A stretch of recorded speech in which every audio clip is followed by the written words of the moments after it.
सरस्वती जी और उनकी बहू रश्मि के बीच एक दिन बहस छिड़ जाती है। आखिर किसका काम ज्यादा आसान है, बहू का या सास का? माँ जी, सास को काम ही क्या है, आपके सारे काम उंगलियों पे तो हो जाते हैं। कुछ भी। हाँ, हिसाब तो उंगलियों पे ही हो जाता है ना।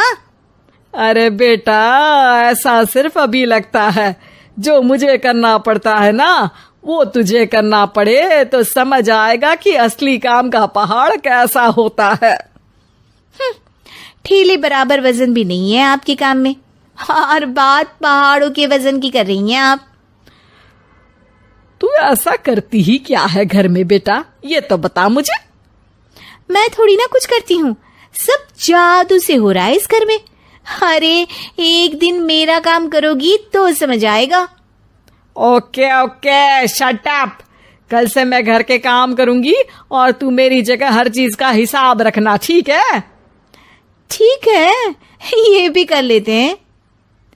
ये सास बहू की डील के बारे में रश्मि के पति अमन को नहीं पता था और ना ही अमन के पिताजी सुरेश जी को।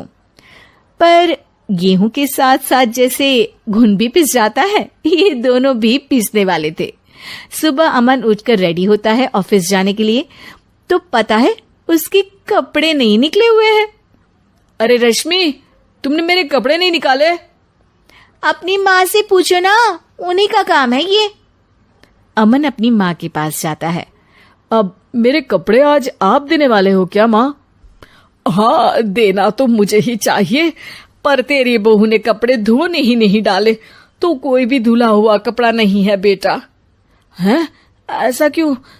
कपड़े तो धोने आप ही देते हो ना माँ?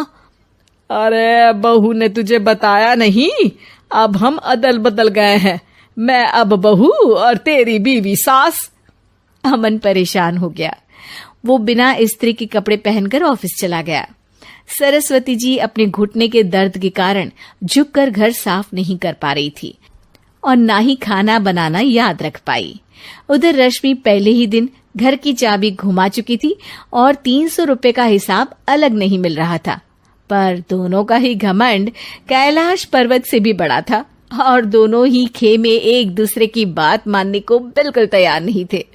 शाम को जब सुरेश जी और अमन खाना खाने बैठते हैं तो सरस्वती जी उनके सामने गाजर और पपीते लाकर रख देती हैं। अरे माँ, ये क्या है? ख्याली पुलाव के साथ सलाद। माँ जी खाना बनाना भूल गई लगता है। अरे एक एक चमन्नी का हिसाब है मेरे पास, खाना बनाना कैसे भूल जाऊंगी? ये तो मैंने पढ़ा था कि फल फ्रूट खाने से सेहत अच्छी रहती है, इसीलिए ये ले, एक फल खा ले। रात को सुरेश जी और अमन अपनी मीटिंग बिठाते हैं अकेले में। बाबूजी, इनकी लड़ाई के कारण ना हमें ठीक से खाना मिल रहा है, उल्टा घर के सारे काम रुक गए हैं। हाँ बेटा, 2 भैंसों की लड़ाई में बेचारे खेत के पौधों का भी नुकसान हो रहा है। पर पापा, क्या बताऊं आपको, मैंने माँ को इस महीने की 2 तारीख को बिजली के बिल के पैसे दिए थे। आज बिल भरने के लिए मांगने गया तो पता चला कि रश्मि उन पैसों से गैस सिलेंडर ले आई। अच्छा, तो सिलेंडर के पैसों का क्या हुआ? अब सिलेंडर के तो कोई पैसे नहीं थे बाबूजी, हमारे घर पर गैस की पाइपलाइन लगी है ना। बेटा, इन दोनों का कुछ करना पड़ेगा, नहीं तो अपने घमंड के चक्कर में पूरा घर बर्बाद कर डालेंगी ये दोनों। अमन और सुरेश जी काफी सोच विचार के बाद एक निष्कर्ष पर पहुंचते हैं।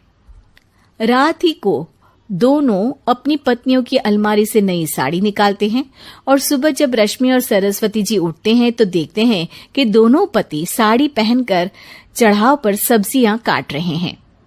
अरे ये सब क्या हो रहा है? क्या हो रहा है मतलब? आप दोनों अदल बदल हो सकते हो तो हम क्यों नहीं? अरे क्या मतलब? नहीं नहीं, मेरी भी बचपन से किसी की बहू बनने की इच्छा थी, तो आज से सरस्वती तुम बड़ी बहू, मैं मिडल बहू और अमन छोटी बहू।